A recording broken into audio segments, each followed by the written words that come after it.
They always want some Southern girl saying things like, "I wouldn't let him butter my dog's grits," and then they tease up her hair and send her home. David said, "No, we're looking for the lead role." Then I remembered that Carsey Werner were the people who produced Roseanne and Cosby. Tochterman let me absorb that for a moment and then spoke about the logistics of the next few days. Christine and I walked away and were going down the street chatting about nothing. 10 blocks later, I suddenly grabbed her arm and said, "My God, that was a good meeting, wasn't it?" A few days later, I flew out to L.A. to meet Tom Werner and Marcy Carsey about the show. When I arrived, I rented a car and drove to Studio City, missing the exit for my hotel. Fearful of being late for such an important meeting, I hurried towards the right off-ramp and saw a woman next to the road with a sign saying, "Please help, hungry children." She looked like me if I hadn't quit drinking or never came indoors, except her hair was naturally blonde. I slowed down for the light and saw 2 children about 4 and 5 years old sleeping beneath a cardboard lean-to by a tree.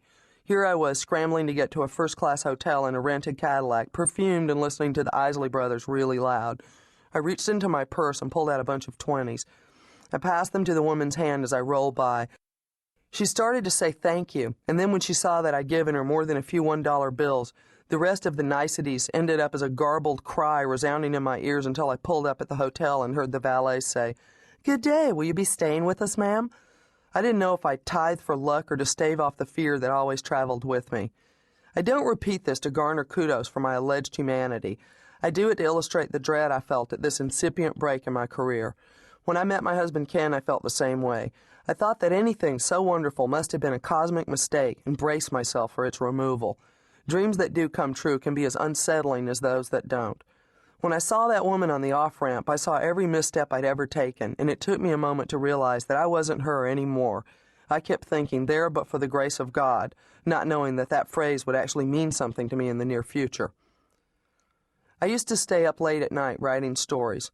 There are mostly thinly disguised versions of my own past. It seemed like a good way to figure out where I'd been.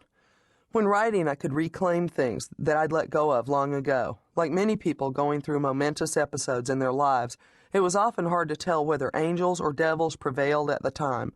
Vital parts of me had been up for grabs. But somehow I got saved. From things, myself, the devil, from whatever you want to call it. So I submit yet another book from somebody famous. Writing such a book is a pretentious excursion. All I did was stay alive long enough to do something I love and eventually get recognition for it. There is danger in becoming estranged from the former and attached to the latter. But I did it, and I sit here smiling, waiting for the punchline.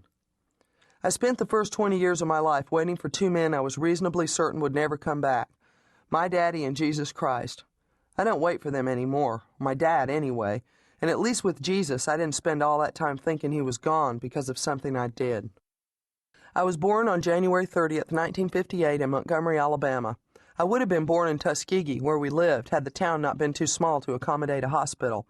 Later, I would ask my mother, after we moved to Georgia and I was teased about being born in Alabama — the world is never too small for regional hatred — if I was conceived in Georgia. She would answer, "Why, yes, tell them it happened in Atlanta." Everyone who made me was Southern. On my father's side, there was pride in this. On my mother's, benign resignation. In any event, I'm so Southern I'm related to myself. We were surrounded by believers in the New Testament. My mother held the fort of our agnosticism as best she could, but it was nearly an impossible fight. When we were small and had to fill out forms in school which asked for our religion, I'd ask my mother what to write. She pursed her lips and said, "Put Protestant." Then she gave a technical explanation and added, "But I'm not even sure that's what we are, because I can't answer for my children, and I'm not going to tell y'all what to believe. All I can do is try and convince you that being a good person is better than not being one." I wasn't so sure what to do about a mother who didn't quote Bible verses or scare me with revelation. Once, when I was about 10, I asked my mother what religion she was. After pausing a moment, she said, "I'm a pantheist. That means that God is in everything." Well, I liked that idea. It cleared things up for me. At the time I was growing up, if you believed in Jesus, there were lots of ways of saying so. Some of the expressions are as colorful as the South itself. Saved, born again, and my personal favorite, washed in the blood. Whenever anyone asked me if I had been saved, I told them not really, but that I had a terrible first marriage. I had been washed in the blood. From time to time, revivals came to town. I went because there wasn't much else to do. I didn't go because I was scared of hell. I was just afraid I'd miss something. To me, boredom is worse than